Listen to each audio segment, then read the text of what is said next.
जबरदस्त नाटक होगा, परंतु उसका शीर्षक क्या होगा? सोचने दो जरा।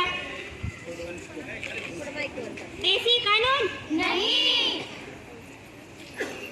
तो क्या पेट्रोल के दाम? नहीं। अच्छा वो भी नहीं, तो पक्का प्रदूषण ही होगा। अरे नहीं भाई नहीं। आज तो हम बेहाल, बीमार राष्ट्रभाषा हिंदी के विचार एक नाटक के रूप में प्रस्तुत करने जा रहे हैं। ओ हिंदी बीमार है। मुद्दा हिंदी माध्यम को ऊपर और अंग्रेजी माध्यम को नीचे रखना नहीं है, नहीं है, नहीं है।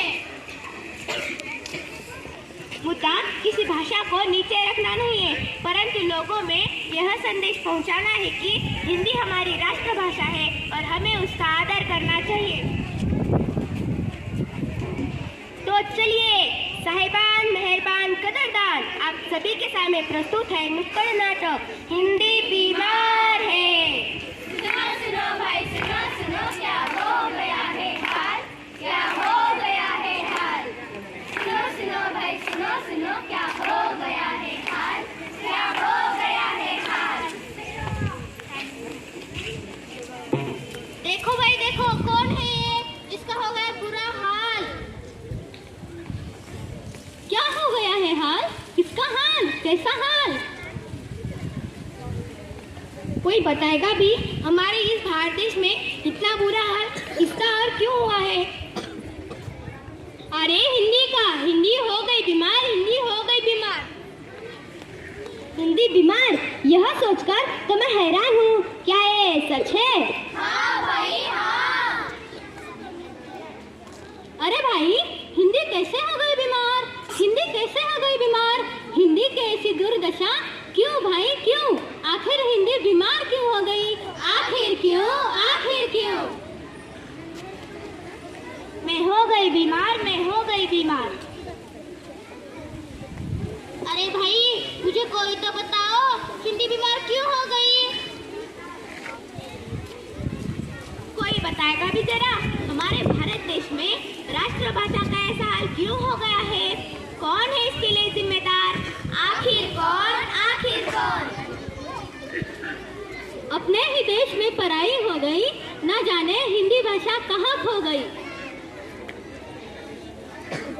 जिस भाषा को हमारे देश के गौरव का प्रतीक माना जाता था, वो आज खोती ही जा रही है।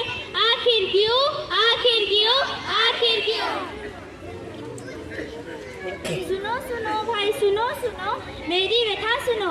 मेरे देशवासियों ने ही मुझे पराया कर दिया, अंग्रेजी को प्राथमिकता दी और मुझे नीचे कर दिया।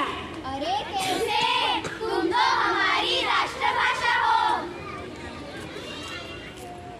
तुम तो सम्मान की अधिकारी हो, तुम्हारा अपमान क्यों और कैसे? हाँ मैं हूँ, मगर ये जमाना अब बदल रहा है। माँ को कौन याद करता है?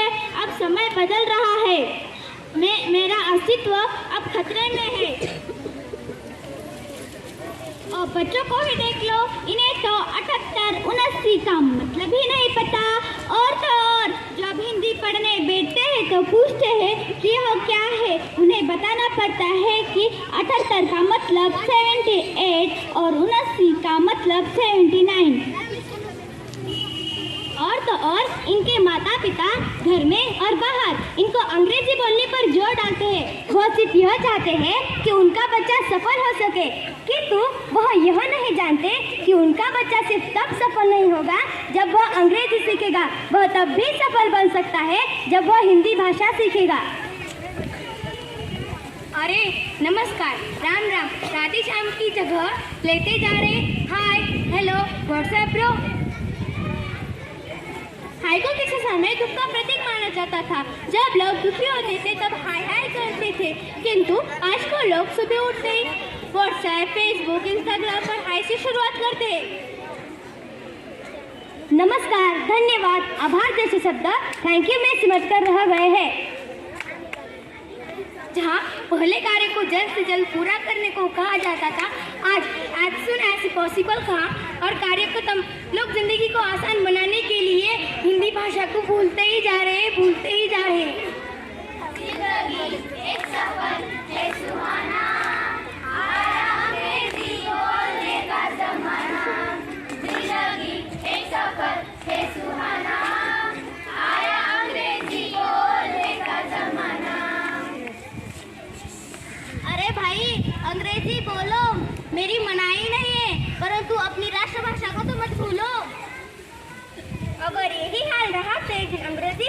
हुकूमत करेगी।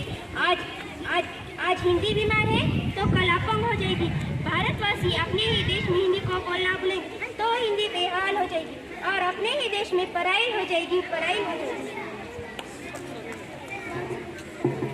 नहीं नहीं, हम ऐसा अनर्थ नहीं होने देंगे। हम हमारी भाषा की रक्षा स्वयं करेंगे, क्योंकि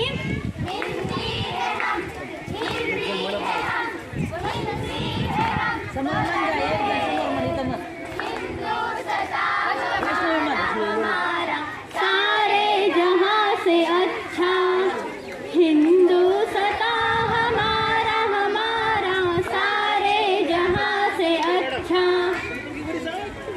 हाँ भाई, चुप्पी से बोलो।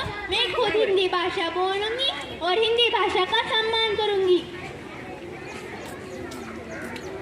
हाँ भाई हाँ, हिंदी जो गौरव है हमारा, उसे बोलने से क्यों कतराते हो? उसे सम्मान देकर क्यों नहीं अपनाते हो? क्यों नहीं अपनाते हो? दूर होगा